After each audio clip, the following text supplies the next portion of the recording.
तो दोस्तों आज सुप्रीम कोर्ट में हियरिंग थी टेलीकॉम ऑपरेटर्स की स्टैगर्ड पेमेंट की डिमांड के रिलेटेड। तो स्टैगर्ड पेमेंट का मतलब कि आपको भी पता ही है कि जो टेलीकॉम कंपनीज हैं जैसे कि वोडाफोन और एयरटेल ये लॉस दिखा रही हैं हमेशा, क्योंकि जियो की वजह से कंपटीशन बहुत बढ़ चुका है और डेटा का जो रेट था वो पिछले सालों में काफ़ी ज़्यादा सस्ता रहा था। तो इस वजह से इन कंपनीज़ को भी आगे भरोसा नहीं है कि ये प्रॉफिट दिखा पाएंगी या नहीं दिखा पाएंगी, क्योंकि अब तो 5G भी आ चुका है और इस 5G के लिए इन्हें पैसे भी तो खर्चने पड़ेंगे, है ना। तो इस स्टैगर्ड पेमेंट के लिए डिमांड इसीलिए कर रहे हैं कि हम अपनी मर्जी से जब हमारे पास प्रॉफिट जितना आएगा उस हिसाब से हम पेमेंट कर देंगे। तो इस चीज़ की आज थी सुप्रीम कोर्ट में हियरिंग, तो उसका वर्डिक्ट आ चुका है जो मैं आपको इस वीडियो में बताऊंगा। तो अगर आपको ये AGR केस का नहीं मतलब पता तो मैं आपको सिंपल में बता देता हूँ।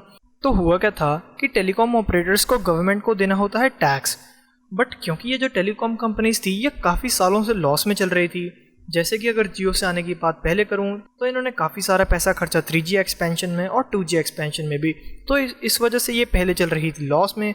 और फिर जैसे ही जियो आया उस टाइम पर 4G के लिए एक्सपेंशन के लिए पैसे चाहिए थे, तो उन्होंने तब 4G के एक्सपेंशन में पैसे खर्चे। तो इस वजह से इन टेलीकॉम कंपनीज़ को कभी भी प्रॉफिट हो नहीं पा रहा था। तो ये गवर्नमेंट को टैक्सेस क्या देती है, बट ये सारा मैटर नहीं है। ये जो टेलीकॉम कंपनीज थी जैसे कि भारती एयरटेल हो गई और वोडाफोन इंडिया हो गई, इनकी बाकी सर्विसेज भी तो हैं, जैसे कि ब्रॉडबैंड हो गया, इनका DTH हो गया, ये उनमें से तो कमा रहे थे profit, but total telecom sector से कमा रहे थे लॉस। तो गवर्नमेंट ऑफ इंडिया ने कहा कि जो आप ये ब्रॉडबैंड और DTH सर्विसेज में से पैसा कमा रहे हो आप उसका टैक्स क्यों नहीं दे रहे, क्योंकि वो भी तो आपके रेवेन्यूज़ में ही आ रहा है ना। बट जो टेलीकॉम ऑपरेटर्स थे उन्होंने कहा कि जब हमारी डील हुई थी यानी कि गवर्नमेंट और टेलीकॉम ऑपरेटर्स के बीच में, तब बात हुई थी सिर्फ और सिर्फ टेलीकॉम सर्विसेज के रेवेन्यूज़ के रिलेटेड, ना कि इसमें DTH और जो बाकी सारी चीज़ें थी उसको ऐड किया गया। तो इसको जो बाकी सारी चीज़ें ऐड करी गई हैं इसे कहते हैं AGR यानी कि एडजस्टेड ग्रॉस रेवेन्यू।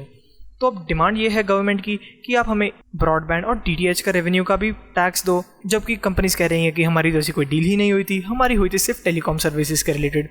तो ये मैटर ड्रैग हो गया कोर्ट में, क्योंकि टेलीकॉम सर्विसेज ने कहा कि हम पैसे नहीं पे करेंगे और गवर्नमेंट ऑफ इंडिया ने कहा कि आप हमें पैसे पे करो, और तो और आप हमें फ़ाइन भी पे करो जो आपने इतने सालों से पेमेंट नहीं करी। तो सुप्रीम कोर्ट ने भी ये बात मान ली गवर्नमेंट की और टेलीकॉम ऑपरेटर्स को कह दिया कि आप अपने अपने पैसे वापस करो। तो जो ये टोटल इनका जो डेट निकल के आया, मतलब जो टोटल पैसे इन्होंने वापस करने थे गवर्नमेंट ऑफ इंडिया को, वो तो 1.5 लाख करोड़ रुपए। और इतने ज़्यादा तो टेलीकॉम ऑपरेटर कंपनीज तो पे कर ही नहीं सकती थी, क्योंकि जियो की वजह से और कंपटीशन आ गया था मार्केट में और डेटा का रेट काफ़ी ज़्यादा कम हो रखा था।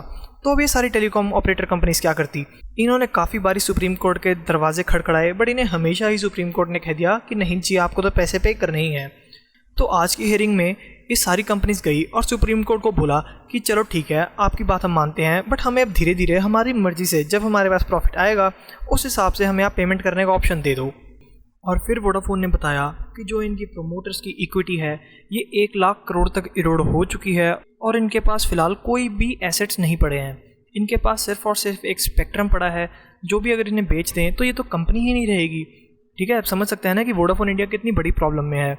और तो और वोडाफोन इंडिया ने यह भी कहा कि हम तो बैंक से भी नहीं लोन रेज कर पा रहे हैं, क्योंकि हमें कोई बैंक लोन देने को तैयार ही नहीं है।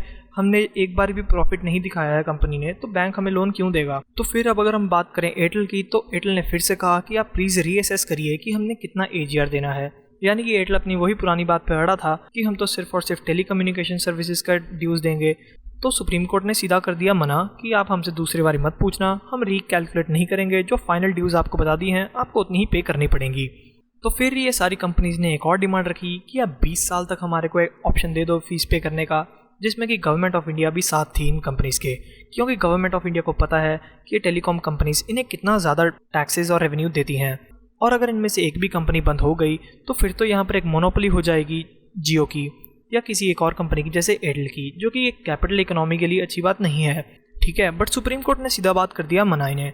तो अगर अब मैं आपको इन कंपनीज़ की फाइनेंशियल्स या कंडीशन दिखाऊं तो आप यहाँ पर देख सकते हैं कि वोडाफोन इंडिया ने तो एक बारी भी प्रॉफिट पोस्ट नहीं किया। इन्होंने सिर्फ और सिर्फ जून 18 में एक बारी प्रॉफिट पोस्ट किया था, जिसके बाद ये सिर्फ और सिर्फ लॉस में ही रहे हैं। और अगर अब मैं आपको इन कंपनीज़ के प्रॉफिट वर्सेस ड्यूज़ दिखाऊं तो आप यहाँ देख सकते हैं कि जो भारतीय एयरटेल की जो ड्यूज़ हैं ये है अराउंड 25,000 करोड़ की। और अगर मैं बात करूँ फिस्कल ईयर 20 के प्रॉफिट की, तो इस बारी एयरटेल ने लॉस दिखाया था 32,000 करोड़ का, और वहीं वोडाफोन इंडिया की ड्यूज़ हैं 50,000 करोड़ की, और इनका जो फिस्कल ईयर 20 का लॉस था वो रहा 73,000 करोड़ का। तो अब आप खुद देख सकते हैं कि ये कंपनीज कितनी ज़्यादा प्रॉब्लम में हैं। और ये जो मैं आपको ड्यूज़ दिखा रहा हूँ ये फाइनल ड्यूज़ हैं। इन्होंने थोड़ी बहुत ही पेमेंट कर रखी है जो कि मैंने आपको माइनस करके दिखाई है। तो आज को इन कंपनीज़ को इतना पे करना है, ठीक है। लेकिन एयरटेल के लिए ये इतनी बुरी बात नहीं है, क्योंकि अगर आपको मैं दिखाऊं तो एयरटेल का जो ARPU है ये सारी कंपनी से ज़्यादा अच्छा है इस बारी रिसेंट रिजल्ट में, जबकि वोडाफोन इंडिया का इन सारी कंपनी से ख़राब है। इसका मतलब कि वोडाफोन इंडिया बहुत ही ज़्यादा तगड़ी प्रॉब्लम में है। ये अपने टेलीकॉम सर्विसेज से तो पैसा कमाने के बारे में मेरे ख्याल से सोच ही नहीं सकते हैं। तो अब देखना पड़ेगा कि ये सारी कंपनीज क्या करती हैं। और फिर जब एंड में सुप्रीम कोर्ट ने पूछा गवर्नमेंट से कि आप क्या भरोसा देते हो कि ये सारी कंपनीज पैसा वापस कर पाएंगी या नहीं कर पाएंगी, तो गवर्नमेंट ऑफ इंडिया ने कहा कि अगर इनमें से कोई भी कंपनी डिफ़ॉल्ट करती है तो हम इनका स्पेक्ट्रम बेच देंगे और वो फीस रिकवर करने के लिए यूज़ कर लेंगे अमाउंट। ठीक है दोस्तों, but at the end of the day Vodafone India ने सुप्रीम कोर्ट की जजमेंट को एक्सेप्ट कर लिया है और ये कह रहे हैं कि अब 15 साल तक फीस वापस कर देंगे। बट हमें देखना पड़ेगा कि ये फ़ीस कैसे वापस करेंगे, क्योंकि वोडाफोन इंडिया के कस्टमर्स ये कंपनी छोड़ रहे हैं, इनके नेटवर्क इतने ख़राब हैं और वैसे भी अब जियो और एयरटेल की सर्विसेज काफ़ी ज़्यादा अच्छी हो चुकी है।